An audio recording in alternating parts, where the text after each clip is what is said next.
We have Marissa Gibson-Bailey, who's joining us for podium to, what is this? Playground to podium. I keep mixing it up. Yeah, I know it happens, right? Right, it happens. So, Marissa, good morning. Good morning, Marissa. Good morning, guys. Good morning, Ken. Good morning, Carrie. Good morning, how are you? Thanks for having me.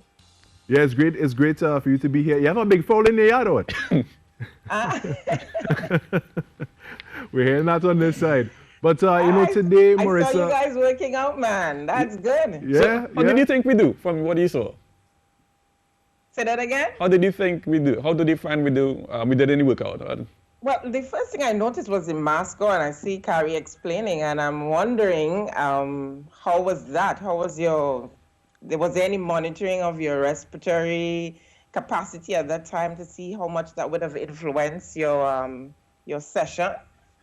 No, there wasn't any monitoring. I mean, I would just personally monitor it and say, okay, I can't breathe. Let me breathe a little deeper. Let me breathe a little slower and more controlled and stop trying to pant. And, so just personally, I was doing that. But really, I could have worn a different mask. And he did ask us if we were tired to stop. So, we were in pretty good hands, I think. Well, my personal opinion is that wearing masks while exercising, I don't think it's a good thing. But if you personally feel that, you could exercise with it, then that's all well and good for you. But I don't think it's a good thing to do while exercising. Yeah, I tend to agree with you, but, the times that we are in now and, the laws in place, there's not much else we can do but to obey the law. Got you. So today we're speaking about weight management, and we're speaking about for the athlete and for the non-athlete. So any of the questions about the athlete, Kent will field them toward you, and any about the non-athlete, I will field them toward you. Let's start with the athlete, Marissa. Athletes in particular training for competition, how do they, how would you suggest that they manage their weight? Well, it depends on the sport. So if you have to talk about gymnastics, it's a totally different scenario because of the weight that implicates the regime that they will have to do. I think normally across the board, if I'm not being very specific about athletes, you have to be very careful with that because sometimes losing too much weight is going to have a detriment on their performance. So it depends on each individual sport, how effective or how the impact on weight is on their performance. But generally, it's not something that most coaches or even support staff put at the forefront, as long as it doesn't implicate performance. But I would say this, losing too much weight is going to actually impact performance, especially if it's done too fast. And if we have to move over into the normal population going across the board, typically it is, a typical weight loss, more than 2 pounds per week is often a reasonable goal for several reasons. Right, you want to be able to preserve lean body mass. And this goes for both the athletic and the normal population because lean mass is really important on either side, especially for the athlete, that physiologically, it's going to actually impact their performance. Better adherence and better ability to maintain that weight loss than regaining weight. All right, that's another important point. Slower weight loss, typically, when you talk about less water loss, false loss weight, for example, if you're weighing in every morning as an athlete, before you start testing, before you start training, that in itself is something that you always have to look at as well. Especially if you have a nutritionist on board, these are the factors that you'd want to look at. Again, a rapid weight loss that is not medically supervised is not recommended. And this is just for the general population as well. You want to remember weight loss or weight gain didn't happen overnight, right? So therefore, the weight loss shouldn't do the same thing. You shouldn't have to be losing weight too fast, because at the end of the day, it's not going to be properly maintained. As I said before, you want to preserve lean body mass, which is key in both the non-athletes as well as the athlete population. Now let's speak about the non-athlete a little bit. Now, a big thing for many people when they think about weight management is weight loss. And I just want to ask you, what is the importance of weight loss itself versus, actual weight management, maintaining a healthy weight or things like that? What is the importance of weight loss, and what should people be looking to do when it comes to weight management, the non-athlete? Well, weight management, as the word management said, is really managing your weight across your lifespan and making sure that it is more a healthy body weight. I think we've spoken about that in the last segment that we had in terms of actually healthy body weight.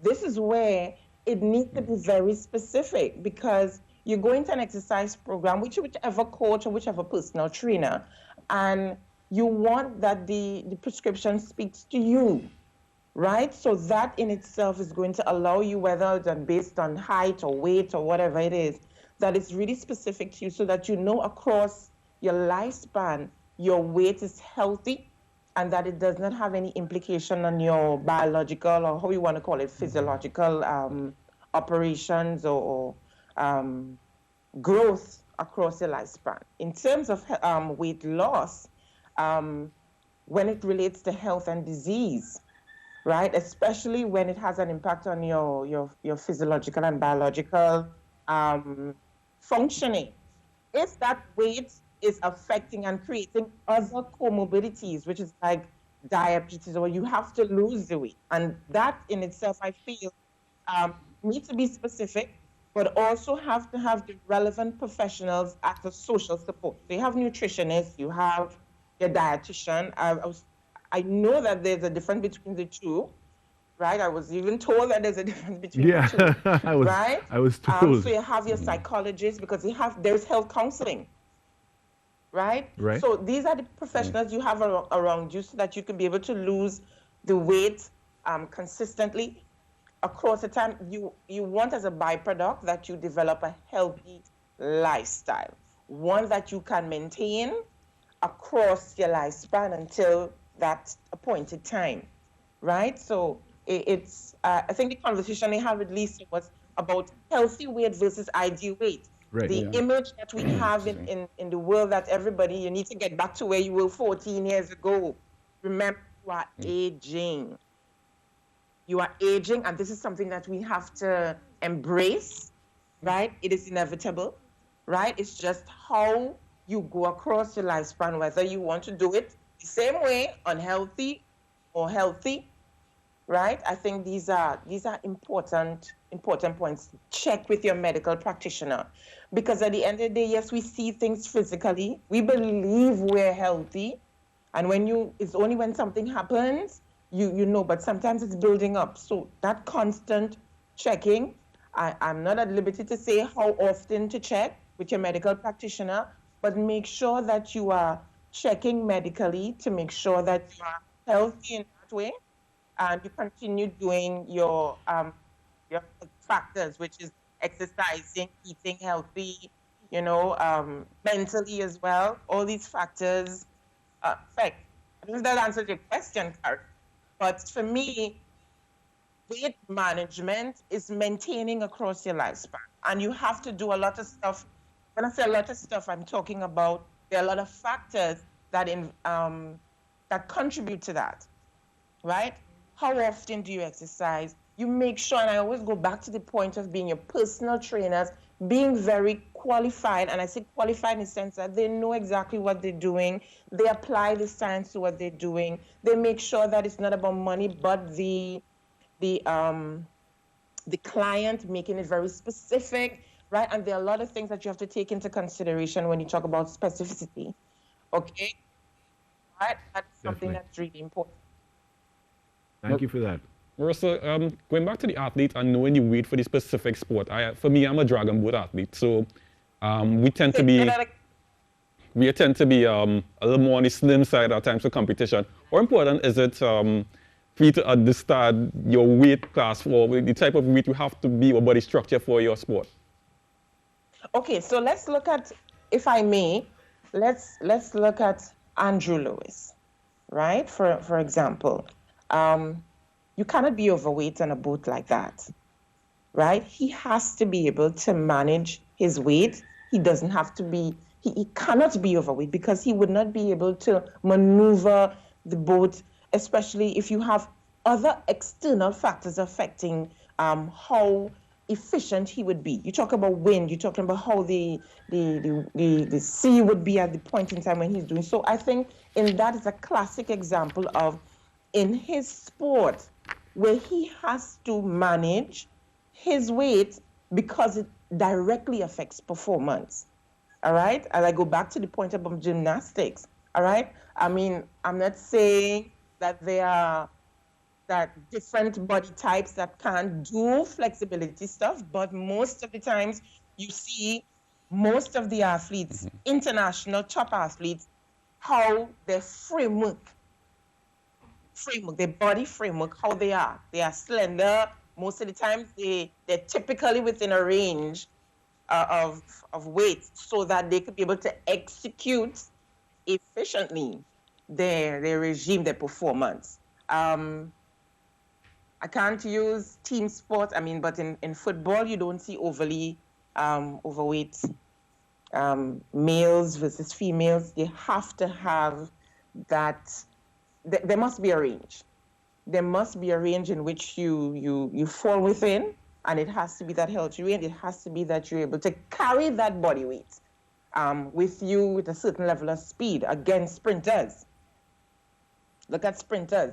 The objective of a sprinting activity is how fast could you carry your body from one point to the next against all the external factors, wind speed, wind chill index, all these things. All right. Typically, if you want to look at athletics or sprinting, 100-meter sprint, 60 meters, how fast could you carry your body across from one space to the next? That's how I would look at it simply. All right. And Marissa, I know you're so full of knowledge of the technical things and whatever. We could go on and on and on, but we're going to save some for another time. So with that, I want to thank you so much for joining us again this morning. It's always a pleasure. Thank you so much for having me, and continue training. Yes, I will. I'm motivated now. Ken, I want to see you give Carrie some competition now, huh? Right? He has to come into my environment, and I tried to get him to do some dragon boat for the longest while, but you know, he has an excuse now. COVID. Yeah. You need to get him in an environment where he's uncomfortable, a sport that you know that you're very, very good at, and one that he has a challenge. I'm willing to try anything. But again, thank you so much, Marissa. Thanks again, Marissa. And we look forward to chatting with you again in the near future. Thank you. All right. Well, with that, we're going to take, that's a wrap for that one. And for now, we're going to take a short break and come back with much more. Stay with us.